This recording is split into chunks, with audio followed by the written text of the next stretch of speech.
My name's Tom Wilson and I come from Ashton. So, in terms of social life in the 80s, what was it like? Fantastic. I mean, every male was a member of a club, or even a few clubs. And there was plenty of things going on through the week. Darts, weekday games, and the weekends there was always, when I was younger, there was always discos and things like that. But it was always, there were 24 clubs one time and a few pubs, and it was always full at the weekends. Just when the pits started to close, numbers reduced, and obviously the facilities was changing. They were only open certain times a day and only certain times of the week, where it was open 7 days a week and 7 days through the week, through the day. So there was plenty of things to do, you know, and there was different shifts where people used to work through the night and go for a drink in the afternoon before they went back to work. But it was fantastic. All had football teams and just a fantastic place to live. What sort of music did you listen to in the 80s? Me?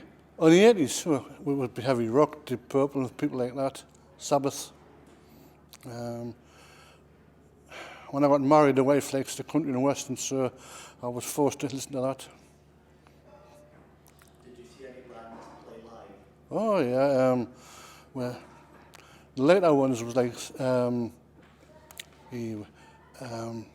Thin Lizzy, I've seen them, Black Sabbath, Deep Purple. Just through Newcastle, there was nothing like that around here. They did have groups on weekends on a Friday and Saturday, but the big names was at Newcastle.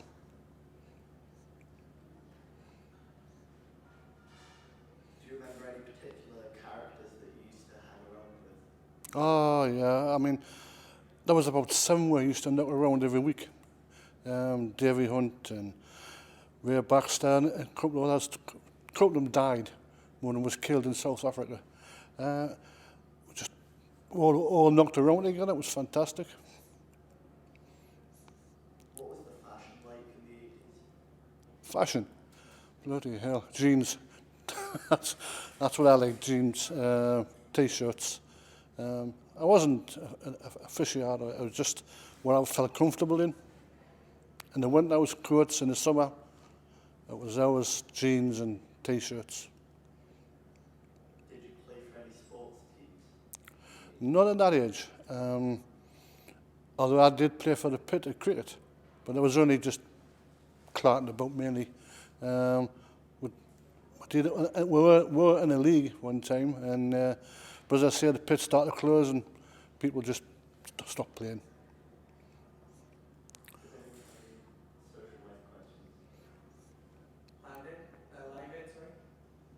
Sorry? Did you see Live Aid in the 80s? I was actually in Durham Miners Picnic when that was on. So most of the day were on speakers, and at night they had a room was on, but we weren't bothered at that time. We just fancied having a good night, social night, that was all. But I remember it being on.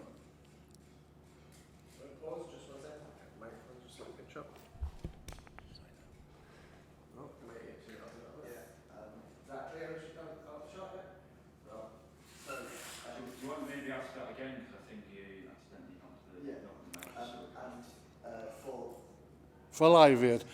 I was at Durham Picnic that day when it was on. Just a second. 4 questions. When Oh. you ask the questions, would you mind just leaving a second before you answer the questions, just so it's easier for us to read it afterwards? Yeah. Okay, thanks. Did you see Live Aid? That particular day I was at Durham Miners Picnic, so we're actually listening to speakers.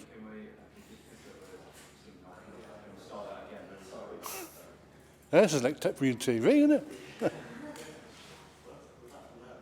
No, it was over that way.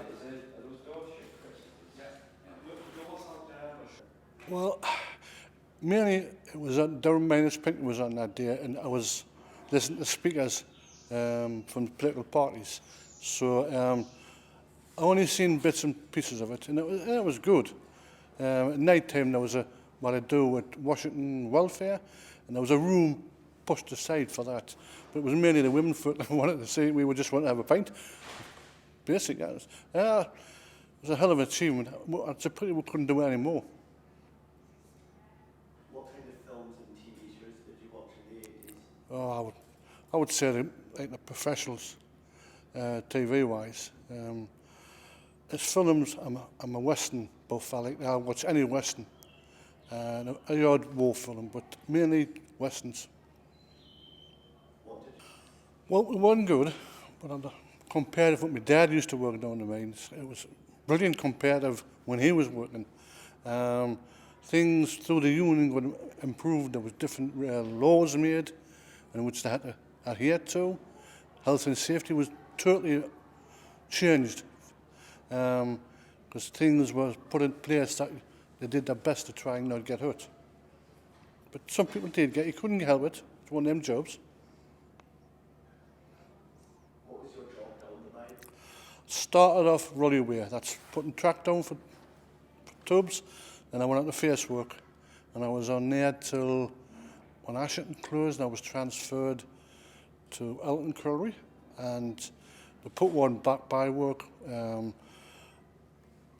developments, railway developments, just different things like that.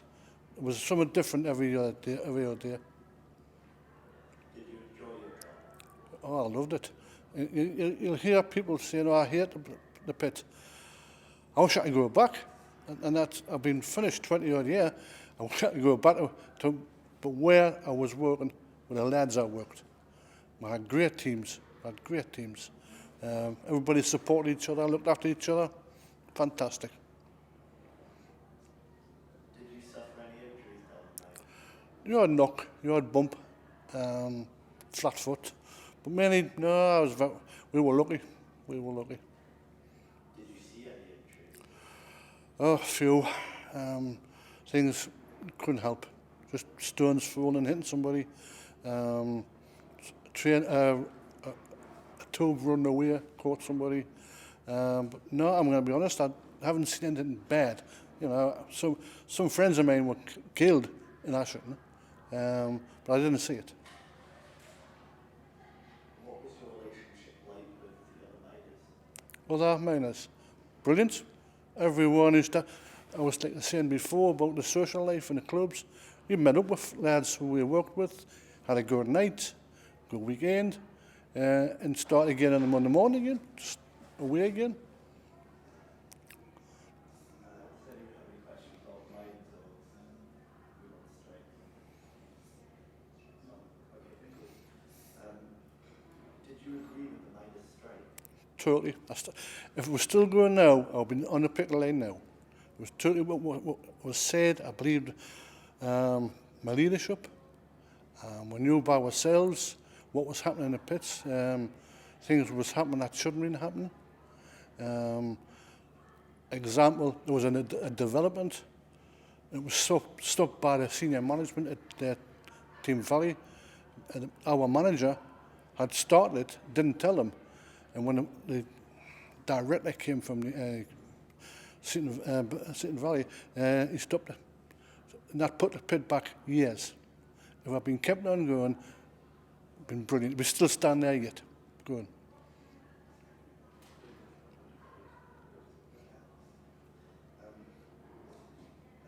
What did you think of people who went back to work? I lost a lot of friends who had been friends for years. It depends why they went back, right? Most of them were forced back. It's as simple.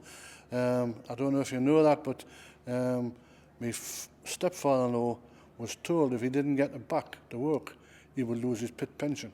And he was 60, 62, and he couldn't afford to do that. So that's why he went back. But there was some just went back because of beer money. Some of them, not all of them. And it was sad, I lost some friends, but these lads were put on the spot, I believe. Put on the spot. I speak to them now, but for a long time I didn't. because I thought it was the right thing to do, support each other. But some didn't want to do that.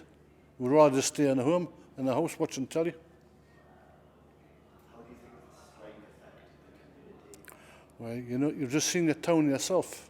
It's devastated. As I said, there was 24 social clubs, pubs and clubs. There was supermarkets, shops, factories all over the place. And once the mines started to go, the factories were closing because they wouldn't buy the stuff. They couldn't sell that stuff. And the social life just nosedived. Even today, you get old ones that's closing down now. And that's since when I left, that's 20 years ago. So you can see the difference in the town.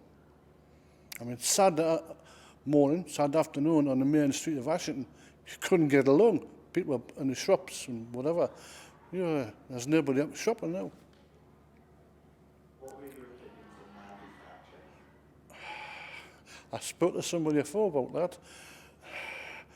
Aye, just an evil woman. I honestly believe that she was evil.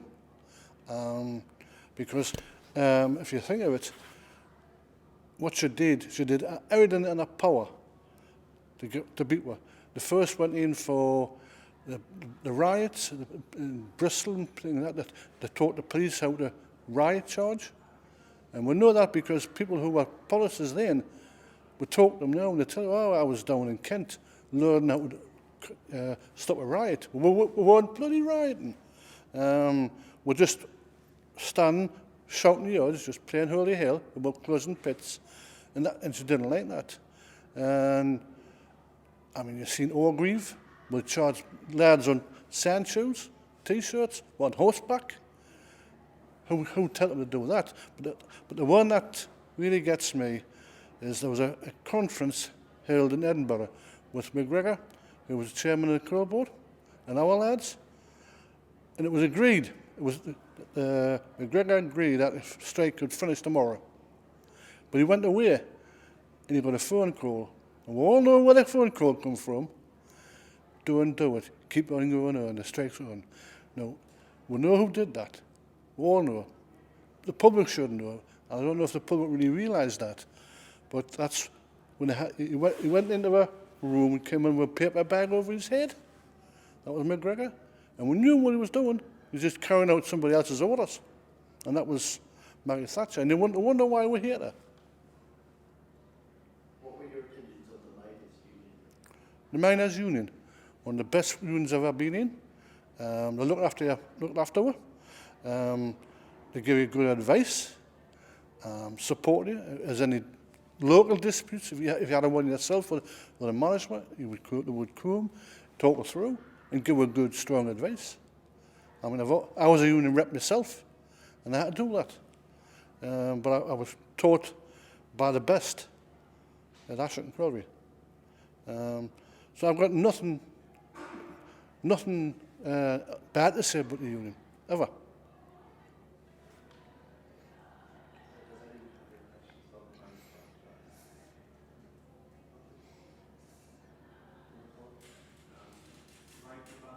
Oh, yes, thank you. What did you think of right to buy? Right to buying houses. Well, I suppose it was one way to get people at home. I haven't got that I agree with. I've got my own home, so why shouldn't others? But the money that was gathered in with selling the houses should have gone into building new houses, but they didn't do that. They used it to pay debts off. So, in hindsight, I would say I'm against selling them off.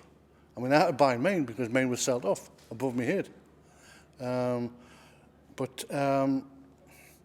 mean, houses was at a premium, and now it's even worse. People can't afford to buy one. My son can't buy one because that isn't the housing stock anymore. Put the houses back and build a house again, no problem. Because maybe they would sell these off when we had the money again to build some more.